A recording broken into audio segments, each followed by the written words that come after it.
we'd like to acknowledge that this podcast is being performed on the Toronto traditional lands of the Haudenosaunee, the Anishinaabeg, the Huron-Wendat, and the Mississaugas of the Credit. And we'd also like to acknowledge that this podcast is being filmed on the traditional Miami lands of the Tequesta peoples and the Miccosukee peoples. We highly encourage you to check out and learn more about these Indigenous groups. They're fascinating. Thank you very much and enjoy the podcast.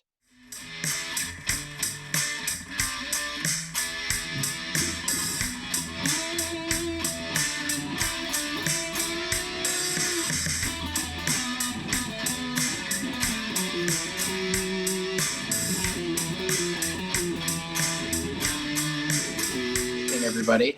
Welcome to the latest installment of Cross Continent Chats. I'm going to be your host for this evening's podcast. My name is Charlie Wayman from Miami, Florida. I'm joined by my friend and co-host Rachael Bishop from Toronto, Ontario. So we're going to get right started into this. Actually, first, before I get started into this, I do want to congratulate Bayern Munich for beating PSG 1-0 in the UEFA Champions League final.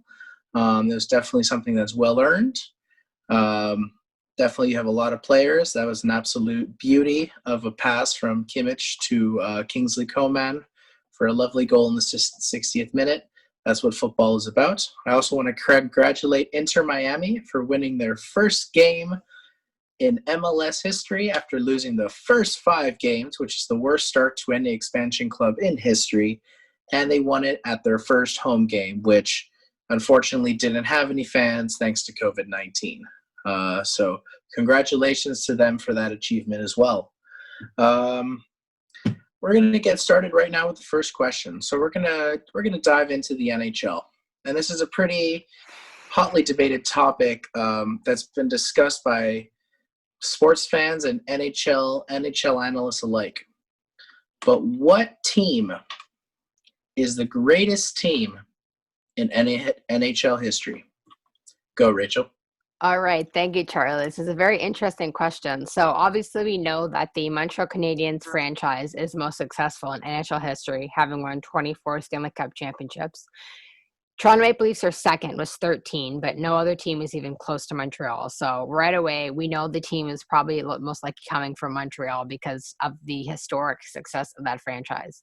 And then you're looking at really which era. They've had 2 big eras of sustained success. Of course, they had 4 straight Stanley Cups in the 4 or 5 straight Stanley Cups in the 50s, and then you have their 5 straight Stanley Cups in the 70s. I think it was 5 in the 50s and 4 in the 70s in a row. So that's already 2 decades of 9 cups already right there. And then of course you have some of their cups in the early days of the NHL, and then of course their latest one in 1993. So really when they've had these amazing teams, have always had dynasties. You think of the greatest players to play for that team. You think of Maurice Richard, Henri Richard, Ken Dryden, Toe Blake, Larry Robinson played for them in 90s. Then you also think of guys like Steve Shutt, Doug Harvey. The list goes on and on of great players that played for, of course, Jean Beliveau. How could we forget about him?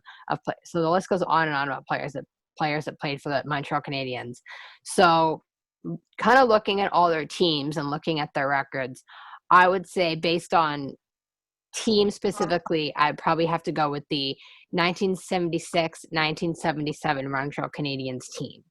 That team had a ridiculous .825 winning percentage. They won 60 games, which is, I think, close to an NHL record. There weren't as many games back then. Otherwise, I think they would have the record. .825 winning percentage, which is probably a record. They lost 8 games all season. They're the only team in NHL history to lose fewer than 10 times in a season of 60 or more games. They won 60 games, they lost 8, and they tied 12. Absolutely insane. That team has 9 Hall of Famers on it, which you think about some of the great teams in history. I think the 2001-2002 Detroit Red Wings, I think, had 11 Hall of Famers. This team had 9, but most of their teams had around 9 or 10 in the prime, which is absolutely ridiculous. Of course, there's coached by the great Scotty Bowman, the greatest coach in NHL history. And just think about the players that were on this team. So Steve Shutt, who is the left winger, actually led the NHL in goals that season with 60 as a winger, which is pretty impressive. Then he had 4 more goals than Hall of Famer Guy Lafleur, the Flower, who had 136 points. And then, of course, you have the amazing Ken Dryden in net and his backup Michel Larocque, and they both won the Vezina Trophy, which at that time was for the team. It was more of a team award because it was for goaltenders that allowed the fewest goals. So it's a bit of a misnomer, still impressive nonetheless. And then Scotty Bowman won the Jack Adams, and Leah Robinson won the Norris Trophy as the best defenseman. So this was the team that was on their way. So they won 4 in a row in the 70s, and it was 5 in the 50s. So I'm glad I cleared that up. But this team is absolutely insane. This team set 21 NHL records, including the mark for most regular season points at 132. This record still stands. Tampa got close to it last year. Tampa Bay had 128, I believe. So they were 4 away from tying the record.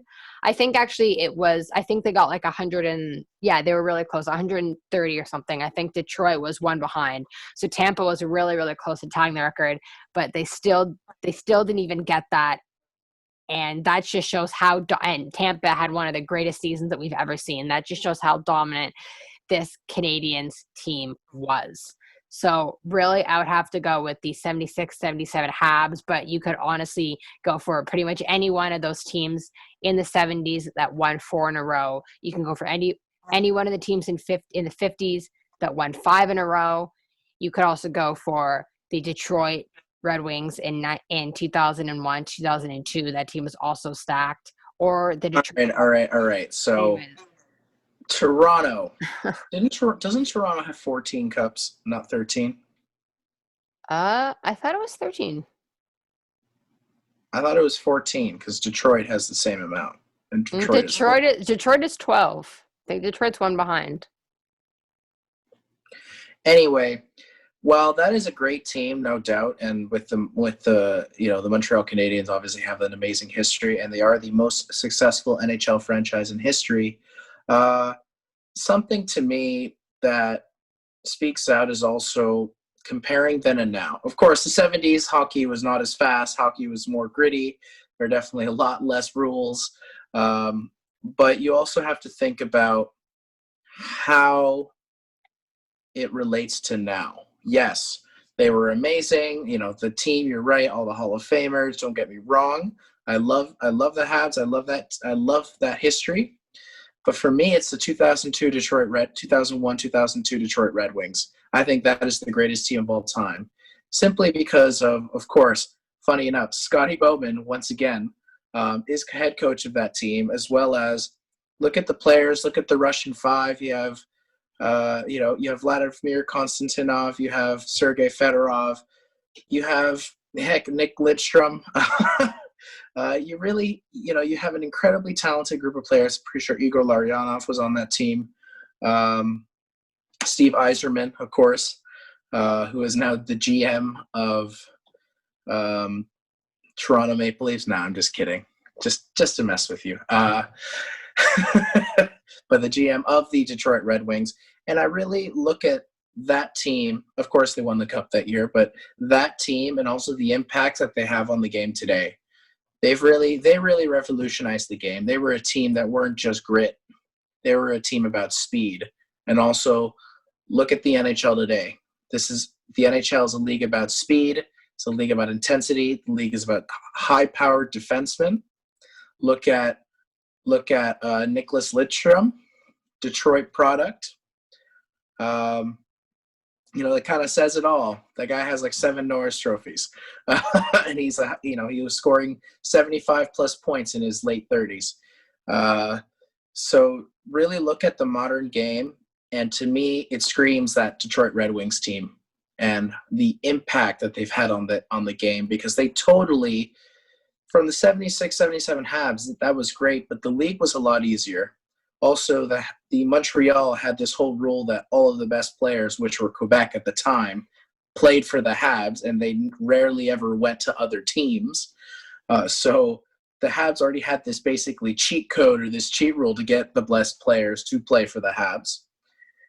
which is pretty cool history. Don't get me wrong. I say Montreal is definitely hockey's cathedral, but the Detroit Red Wings, to me, have left more of an impact in that one season. Like, obviously, the Habs as a whole is different, but in that one season, that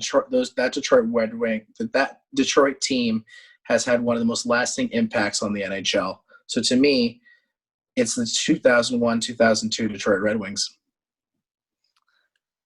That's definitely interesting. That actually reminds me of speaking of Scotty Bowman, Ken Dryden wrote his latest book is called Scotty, and it's basically just about, his Scotty Bowman's life. And Ken Dryden knows him well, of course, because Scotty Bowman coached him in Montreal.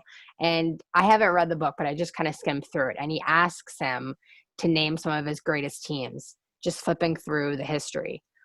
And he asked him, and they do like a little face-off where they all go up against each other. And I think in the final, I'm pretty sure he has the two teams that we just mentioned going up against each other in the final. And I think he does go with the Habs, but I just thought it was interesting that the two teams that we talked about were the two teams that Scotty Bowman has for his greatest ever teams that he's coached in his history. So I thought that was a cool omen that we picked the same ones as him. Yeah, isn't that funny, eh? Yeah, but with that, okay, so Toronto has 13 cups, and I guess Detroit has 12. I thought they had more, but maybe that's just my delusion. Because, I'm not a fan of the Maple Leafs, but No, you're not. It's kind of why I want Detroit to win another cup before Toronto, just to catch up. No. I mean, the Leafs haven't won in 53 years, so it's definitely possible Detroit could win before. But Detroit hasn't won since 2008. It's been too long. That's not that long. It's been too long. The Habs haven't won since 1993. That's even longer. I know, that's way too long, too. I think 1967 trumps both of them. That's just a distant memory. This one is too long. It is a distant memory. You'd have to be in your painful. It's a long, painful legacy. Dude, you'd have to be Most Leaf fans don't remember that era. Dude, you'd have to be in your 60s to remember that.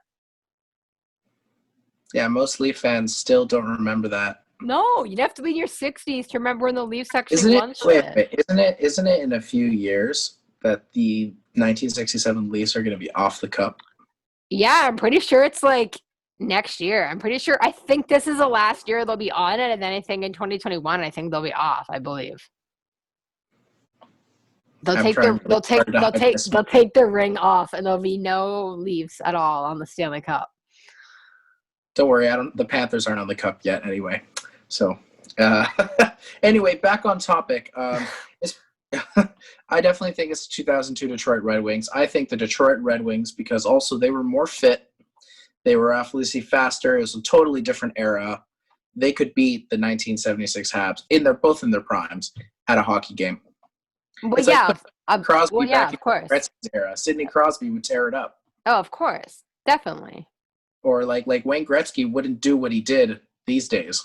No, that's true. I mean, it's hard to compare for eras. I just meant in terms of I was going strictly off numbers and winning and stuff. But if you're talking about eras, yeah, it's definitely harder. Yeah, but even just numbers and winnings, there were less records then than there is now. So it was easier to get records. Yeah, it's true. So I'm thinking if you put the 2002 Red Wings back in 1976, they would break every record in the league possible. That's true, and they do have Dominik Hasek and net, so they could even rival for a lot of those. Yeah, who Dominik Hasek is the greatest goalie in NHL history. As much as it pains me to admit it, yes. Yes, he is. If you look, folks, I know everybody thinks Marty Brodeur, and I know everybody knows that I have a Marty Brodeur jersey in my closet, which I have something else today. But Dominik Hasek, you look at his numbers, you look at his trophies, you look at all of that. He is the greatest goaltender in NHL. This is the first time that Charlie beat me in a hockey argument. Was with this. The first of many times. Oh, come on. Yes, the first of many times. But we got to move on. We've been on this topic too long. I've been rambling too much. Sorry. Why are you apologizing? Don't be so Canadian. Sorry, stereotypes. So that's the end of our first segment. we're going to go into something that I like to call sports spectacles, which is essentially me just talking about upcoming games that are happening for the week.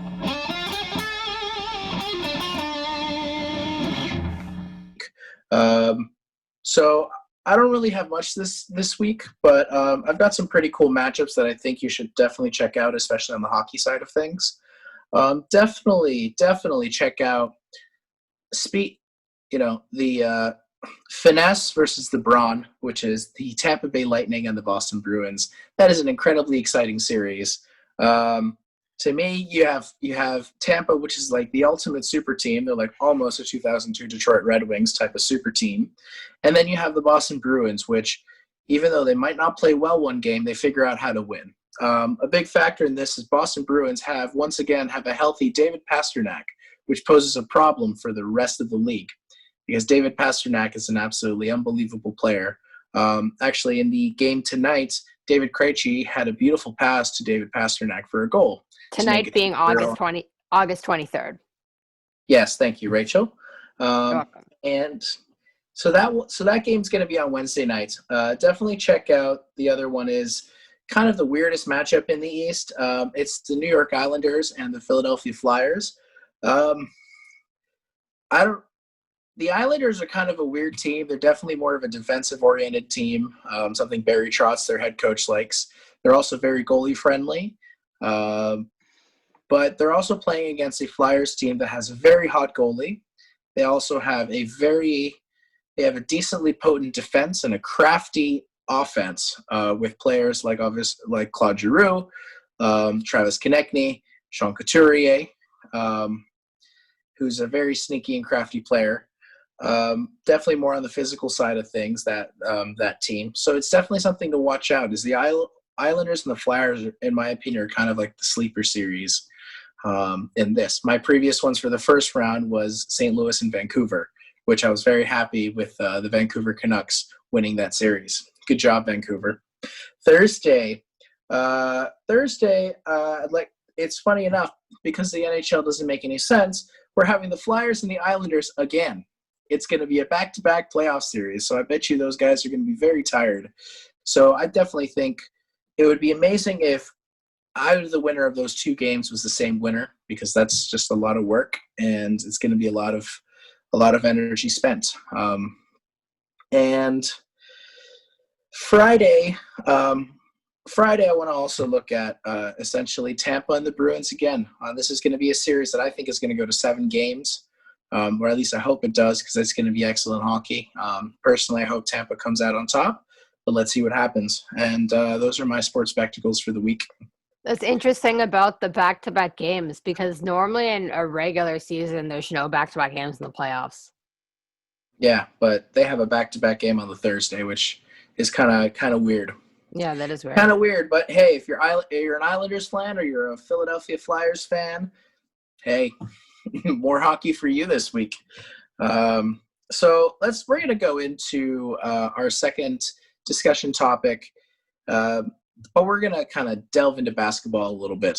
So, as folks know, the Boston Celtics have swept the Philadelphia 76ers. This is yet another disappointing season for that team, a team that has had so much promise, that have drafted well, have become pretty much, well, take it from the Flyers, the Broad Street Bullies of the NBA, at least the Eastern Conference. And once again, they got completely swept. This is a team that is built so well, they shouldn't be swept. But so in your opinion, Rachel, should they just scrap the team, dismantle the team, get rid of the head coach? What do you think they should do after another disappointing playoff season? According to Woj from ESPN, Adrian Wojnarowski, I think that's how you say his name. We just call him Woj. He is the Bob McKenzie of NBA, if you're looking for kind of a name. So he's really credible. He has said that there should be big changes coming in Philly. So it sounds like that's what they're going to be doing, that they will be dismantling the team. I don't know personally if I would blow the whole thing up, because a lot of their core is still really young, but I would definitely fire Brett Brown, because it's been 2 or 3 years in a row now, they were expected to do well with him, and they haven't done well. He has a losing record in Philadelphia, which with this team really should be better.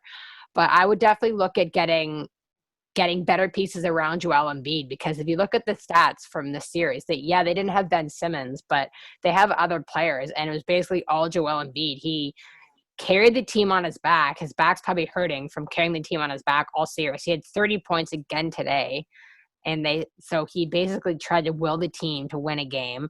Then you have on the other hand, you have the Celtics, who are getting balanced scoring up and down your lineup. You have not having Ben Simmons hurts, but as you talked about, he's a point guard who can't shoot 3-pointers. So what good is that if you're a point guard? He's good, but he's not some superstar. Joel Embiid's definitely the star player on that team for sure. And then you overpaid for someone like Al Horford, who, what has he done in the playoffs? Absolutely nothing. And then Tobias Harris, who, again, not some all-star player who you overpaid for. And I know this isn't talked about enough, but we've discussed it. Losing Jimmy Butler, I think, was a really big loss for that team. Because I remember last season against the Raptors, when they took the Raptors to 7 games and they're 4 bounces away from winning that series. Jimmy Butler was the big reason why, because that game especially, every time the Raptors would get a lead, they would come back. Jimmy Butler was the guy getting those clutch shots, getting those shots down to get them at the end of the game to almost force overtime. And then Kawhi had to make that miracle shot that we all know, of course, to win the game. But Jimmy Butler was outstanding that series. He was outstanding last season for the 76ers. And losing him, I think, was a really big blow to that team. Of course, Joel Embiid is fantastic, but he's still young. And someone like Jimmy Butler, I think, is really good to have as a veteran presence and have them around. And the team looks a lot worse without him there. I think that was a huge loss for them. But I don't think they should blow it up per se. I definitely think Brett Brown will be gone. I think the team is Joel Embiid's team, so they still have to build around him. But I think they really need to find better secondary pieces around him, because obviously whatever they have right now is not working. But I wouldn't trade him. I wouldn't trade Ben Simmons. Like, those are kind of your key guys. But I definitely would not maybe overpay for guys like Al Horford in the future, because obviously he's not some superstar player that you can win with, because they haven't won anything, and they actually have done worse this season than they did last season. So, but I definitely think that Jimmy Butler was a really big loss for them, and I don't think people really realize how key he was for them. Yeah, I think there's another player that wasn't really much of a factor this season. I think he just didn't play much, but it's also Josh Richardson. Josh Richardson's a really, really talented player. He was acquired by Philly last year in the Jimmy Butler trade with Miami. So I know Josh Richardson very well from a fan standpoint, not personally. Jay Rich can shoot the ball, and he's a difference maker. He's a factor. Sure, he's not quite at the level of Jimmy Butler, but he's a difference factor. I don't think they should fire Brett Brown, because I don't think Brett Brown is the problem. I think you hit it on the head with the secondary scoring. There isn't much of it. And they're just not helping. You're right. Joel Embiid has done everything. They haven't really had a proper point guard to really quarterback the play. Sure, Ben Simmons, yeah, you're right. He's not really great at shooting threes, but he can still come up creative. He can pass really well. But yeah, that's a big aspect of his game that, typically point guards in the NBA these days know how to shoot threes.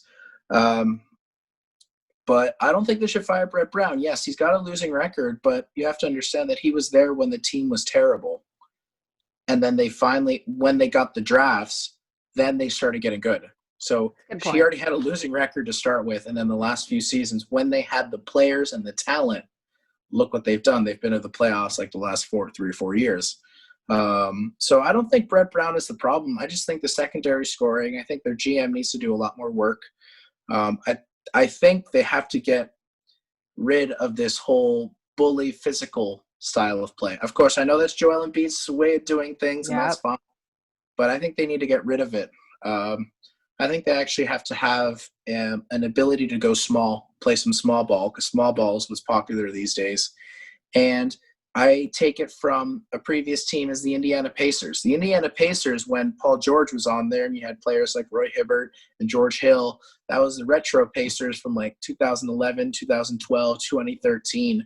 That was a big physical bully type team. Lance Stevenson, everybody knows Lance Stevenson blowing in LeBron James' ear, that famous meme, that famous picture. And they were the bully type team, and they never made it. They either went to the second round or maybe the conference finals, and then they just blow it up. So really, I would take it from the Indiana Pacers, who were a similar bully type team, that's just not going to cut it. You could be physical, you could be aggressive, you could take charges, you could do all that stuff, but you could drive your way to the rim. Look at Giannis Antetokounmpo, but you need to have a small ball option so then it changes your game and it can disrupt the flow of the other team. That's in my opinion. But I think secondary scoring is the main thing. Don't fire Brett Brown. Keep him there for another season because I don't think this is his fault. Also, the players in that locker room really need to figure themselves out because you're right. Embiid did all the work. You bring up a good point about Brett Brown. I think he will probably take the blame for it because someone has to go, and it's easier to fire the coach. But I think you're right. I think it's definitely more of a roster construction issue. But yeah, I think he probably will. He probably will get fired. But who knows? Maybe you're right. Maybe he shouldn't be. I don't know. I don't think he should be, and I think it's a leadership issue. But let's say he gets fired. Who would you pick? Who would you have take over the Philadelphia 76ers? Who's out there right now? I don't know. Are you gonna get Stan Van Gundy back from his analysis role with ESPN to coach again? No, I definitely wouldn't think Stan Van Gundy. But who? I think you should look at a lot of assistant coaches. I think you should look at also assistant coaches that could be ready for the job. People that have been notified in the past, like Becky Hammon, has been looked at. Yeah, she's been looked at for interviews. She almost got the Milwaukee job. She almost did. The Dan Craig as well. He's an assistant for the Miami Heat. You should look at that. You should look at a recent one. Alvin Gentry was the head coach of the New Orleans Pelicans. He's a pretty good coach, and he just got fired. So Alvin Gentry could take over. I really think they should do it from within. Somebody who knows the core, somebody who knows the system. Mm-hmm. If they fired Brett Brown, but I think leaving him there is the way to go, at least for one more season. If they collapse next season, then yeah, I would agree to have a coaching change. Once you have the coaching change, you'll get that style change as well. Yeah, I think for sure that's right. But also, as you said, a lot of the style depends on Joel Embiid, and that's the way he plays, and the team's built around him. So you can't stray from that bully style too much because that's the way his game is, right? Yeah, you can, but you can also have a starting lineup that's physical like him, and then when you bring on your subs, they play a different style. You could do that, yeah. But, in the end, I think everything worked out for the better with that Jimmy Butler trade because the Heat didn't want to stay in Philadelphia, even though he liked it, but then he's also thriving with Miami. He was recently in a big interview, and he says he loves it here. He wants to retire in Miami. He's absolutely killing it with the Miami Heat right now. And then, people are starting to see what he brings other than points and assists. He's bringing competitiveness. He's bringing pretty much bulldog mentality where you don't mess with my team. I'm going to come after you. He, shows how much heart, how much leadership, and how much he just backs up his team. I think that's an aspect of Jimmy Butler that we are seeing that we didn't see that much in Philly that we are seeing now in Miami. It's really nice to see, especially when star players like Chris Paul throw a ball at a player's head, it was his shoulder, and Jimmy Butler comes up and fouls him on the next play on purpose to make a point to not mess with his players. I think that's a really good thing to see, and even though that might seem like a childish act, it is on the court. I would imagine it just shows that your leader's backing you up. Doesn't matter if he's a star player. Doesn't matter. He will cuss like he said, I will cuss somebody out if they're not doing their job, and they will cuss me out if I'm not doing my job. And that's the dynamic we have. And I think that's a really cool dynamic, that everybody's on the same level, no matter if you're the guy scoring 30 points a night or you're the guy that's coming off the bench. So wanted to add that little tidbit about Jimmy Butler. Could tell I like him, right? Of course you did. Uh, I have to. No, with that, I will pass this on to Rachel. She's going to cover the marketplace. So everything transfers, everything hirings, firings, all of that good stuff that belongs in Rachel's segment, and this is her expertise. So leave it to the expert.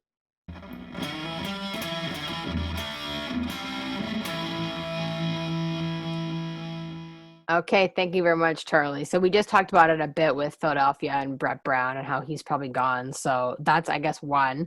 And then moving on now to different sports. As you know, well, maybe some of you don't know, but today, August 23rd, was the Champions League final between Bayern Munich and Paris Saint-Germain. Bayern Munich won 1-0, and there's this player on Paris Saint-Germain named Thiago Silva.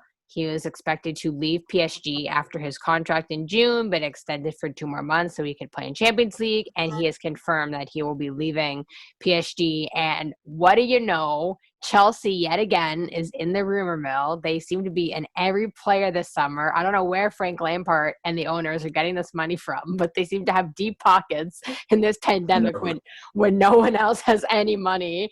But so Thiago Silva is a Brazil international, and apparently he's been linked to Chelsea for a while now, if I can recall, and also Fiorentina, and of course Serie A in the Italian league. So those two teams, he will seem quite interested in him. And of course, Chelsea's, as I mentioned, is in on everybody in the summer. So of course, if they get and Liverpool's in on him for a while as well too. I'm not sure what happened with those talks. Maybe they broke down, but I know they're in on him for a while. But maybe Liverpool sweep in there.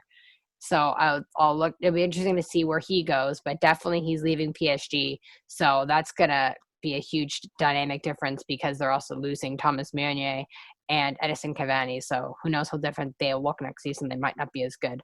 So we'll see about that.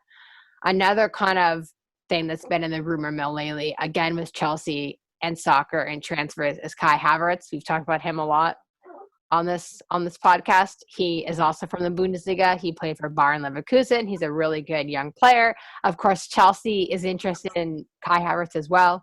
Again, don't know where they're getting this money from, but they really want to sign Kai Havertz, so we'll see if he ends up going there. And he would be joining, of course, another young star from the Bundesliga, Timo Werner, who Chelsea previously just signed already. So that's interesting to see what will happen there. So Chelsea could look a lot different next season if they end up getting Silva and Havertz. Hopefully it actually works out for them, because that'd be a lot of money that they've put in these players recently. But good for them for wanting to spend money, I guess. Good for Frank Lampard. Definitely taking a risk, taking a gamble. And then another thing that's interesting, that's also soccer related, but it's on the female side of things. Canadian defender Shalina Zadorsky from London, Ontario. She's on the national team. She's really solid defender. She was on the 2016 Olympic bronze medal winning team. She was playing in the Women's Super League, so like the NWSL, the National Women's Soccer League, which for Orlando, but she's actually just signed with Women's Chelsea. Actually, speaking of Chelsea, I believe it was Chelsea, just double check, for the rest of 2020. So she'll be going over to the Women's Super League in England that we talked a bit about that last week. And so she'll be joining her teammate Janine Becky, who plays for Manchester City, and Adriana Leon, who plays for West Ham. So we're seeing more and more women going over to Europe. Of course, there's 3 women that also play in France on that team. And then, of course, we have Canadians playing over in Europe, like men playing over in Europe as well. So it's definitely good to see that Canadian players, male and female, are playing in Europe, and they're taking their talents across the pond, because that's really the best way to develop if you wanna get better as a soccer player. So it's Tottenham. So she signed with the female Tottenham Spurs. So that would be really interesting to watch that as well. She's 27, so she's definitely not super young, but she's not old either. She's still kind of in her prime for soccer, and she's a solid defender. So I'm interested to see what she does. But as I mentioned, it's really good to see all these Canadians going over to Europe, because that's really how you develop and how you play against the best competition. So it's really good to see that that's happening with Canadian soccer players.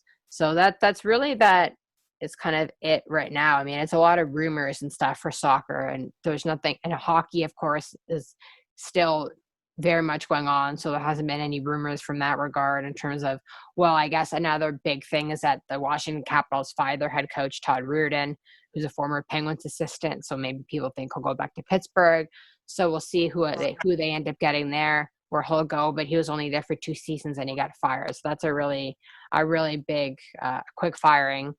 And of course, Ovechkin always has a reputation of being a coach killer. So I'm sure that his reputation is not going to go away with this quick firing after only 2 seasons, because he's now had, I think, 6 or something coaches in his career. So that's definitely a lot. So that's really all that's happening at the marketplace this week. Thank you very much, Rachel. You're welcome. Just want to add a couple of them. Barcelona, after their horrendous loss, which That's was right. fantastic for That's me, right. did fire their manager, Kike Setien, and That's they're right. having quite a bit of disconnect with Luis Suarez and Lionel Messi. That's So right. it is very possible that Barcelona could look very different next year without their 33-year-old Argentine talisman. That might be something for everybody to look out for. Where will Lionel Messi go? Will he reunite with Pep Guardiola in Man City, or will he stay in Barcelona? Who knows? Barcelona has hired their new manager, who, funny enough, is a former Everton manager. That's His right. name He is. Ronald Koeman. Right. So it's kind of interesting that the former Everton manager is now the head coach of Barcelona. Ronald Koeman was a player for Barcelona, so that kind of makes sense in his youth. So definitely check out that one. That's the one I'm really keeping an eye on for the marketplace. Is definitely that one. So we're going to go on to our final segment of the evening. It's going to be trivia. So this time Rachel's going to be in the hot seat. I have 5 trivia questions lined up for her. Okay. And let's see how she does. Rachel, you ready to go? Yeah, I'm ready, Charlie. Let's bring it on. So these are going to start from easy to hard, 1 being easy, 5 being the hardest one. All right. So the first one you should get. It's really easy. Okay. What is the record for most goals in an NHL season? The record for most goals in an NHL season? In history, yeah. I believe it was 92. And who scored it? Wayne Gretzky. Good. Both right. See? That's an easy one. I wasn't sure on the exact number, but I think it's 92. That's an easy one. Yeah, it is. Now, we're going to stick with hockey. I was going to do this one as the 4th one, but I'm going to do it as the 2nd one. Okay. How many Stanley Cups does the Boston Bruins have? Do the Boston Bruins have? Ooh, that's a tough one. Well, their latest one was in 2011. I don't know the Bruins' history really at all. I know they don't have as many as the Leafs or Detroit. And Detroit is 12 and the Leafs have 13. I think it's 6. 4. It's only 4? I know, right? Oh, I thought it was 6. Yeah, it's like 4. It's like 4 Stanley Cups. For an original 6 team, that's not many at all.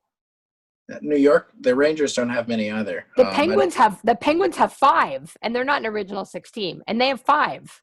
Yeah. Exactly. Wow. Yeah, the Rangers don't have that many either. You're right. I think they have like 5 or something. So next question, we're going to go into soccer. Okay. Before Mohamed Salah scored his most Premier League goals in the season with 32, who was the previous title holder? Like in history? Most Premier League goals in a season. Who was the title holder? Who was before Mohamed Salah broke it? The player's still playing, right? He is still an active player Yeah, that's what I thought. in soccer. Yeah. Wasn't it Ronaldo? Cristiano Ronaldo? Nope. Crap, I knew it was one of these two players. It's Sergio Aguero, isn't it? Nope. No, it's not. Okay, then I don't know. That was one of The the two. Mohamed Salah broke the record with 32 goals in a Premier League season. That is the record for most goals during the Premier League era, most goals in a season. The previous title holder was Luis Suarez with 31 goals Really? season.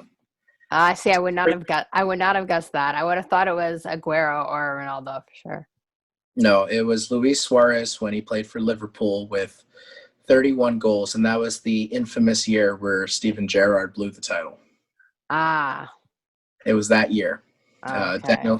Luis Suarez and Daniel Sturridge together combined for 56 goals. Well, so Daniel Sturridge was killing it back then. Yeah, him and Luis Suarez were absolutely deadly together. So that was in 2012 when Man City won the title Yes, under Manuel Pellegrini and for the Stevie. first time. Stevie blew the title for them. Yes, I remember that. So not bad, but yes, Luis Suarez, 31 goals. Let's stay on track. The fourth question. I'm gonna go into basketball. Okay. Which current player in the NBA is currently dubbed as the next LeBron James? Which current player is dubbed as the next LeBron James? Yes. In One the of his NBA? nicknames is the next LeBron James. Really? Is he in the playoffs right now? No. He's not.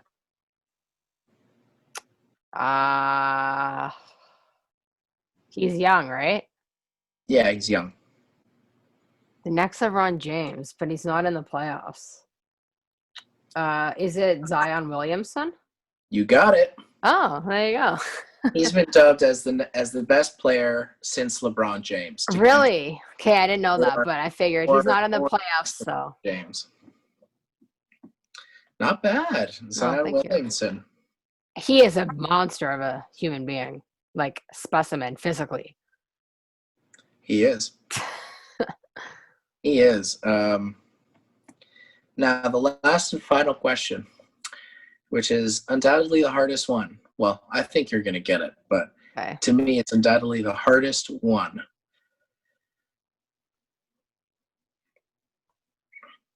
In the Brazil World Cup in 2014, which goalkeeper had 16 saves in one match? 16 saves. And what country was it? Was it in like a final game, semifinal game? No, it round robin. Qualifying round robin. No, I think they reached the round of 16. It was a round of 16 match, I think. 16. Anyway, 16 saves in one game. Clearly, the keeper was very busy that night. Well, obviously, he's not playing for like a really good team. Is it Tim Howard? Yeah. Tim Howard. He's basically the reason the U.S. actually did decently well in Brazil. Was Tim Howard got 16 saves in one match to end a clean sheet, 16 saves to keep the U.S. alive. And who are they playing? I forget who it was. A clean sheet is a shutout in soccer, by the way. Just telling you. Yes. I don't know. You forget. Okay, well, when you said 16 saves, and I'm like, Charlie's American, so I'm just going to guess Tim Howard. That was my thought process there. Wow, was I really that obvious? Well, I figured that you were going to go with someone, like, I figured that that's where you're going to go. But that team was infamous because that was a team that caught Landon Donovan, if I recall correctly. Yep, which was wrong. Yeah, it was wrong. The greatest soccer player in American history, and you cut him from your team. Yeah, but he could have been one of the greatest players in history. But he decided to play in the U.S. for his country, which is admirable because he could have actually He could have, made yeah. an amazing career for himself in Germany. Yeah, he could have. He could have, and he decided to leave while young and play in the MLS. Which was dumb. Yeah. But then also look at Clint Dempsey. Clint Dempsey played for Fulham, and he was good for Fulham, and he decided to come back and play in the U.S. Yeah.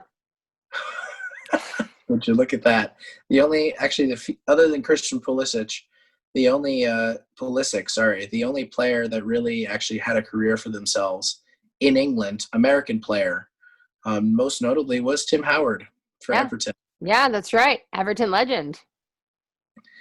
And I actually saw him play when I was at the Everton game. I think it was like his last season. It was one of his last matches. Oh, nice. Yeah. What a lot of people don't realize about Tim Howard is that he has Tourette's. He has like the nervous tick. He has Tourette's. And he was a keeper, and a very good keeper at that. He was a great keeper.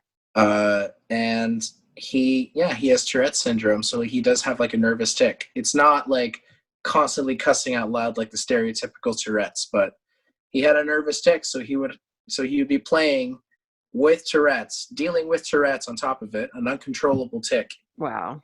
And still being a great goalkeeper. So that's pretty amazing. That's impressive. Anyway, and on that note, it is time to end this evening's podcast. Thank you so much. Rachel and I are definitely grateful for you tuning in and watching our pod tonight. Hope you guys have all a great night and stay safe. Good night.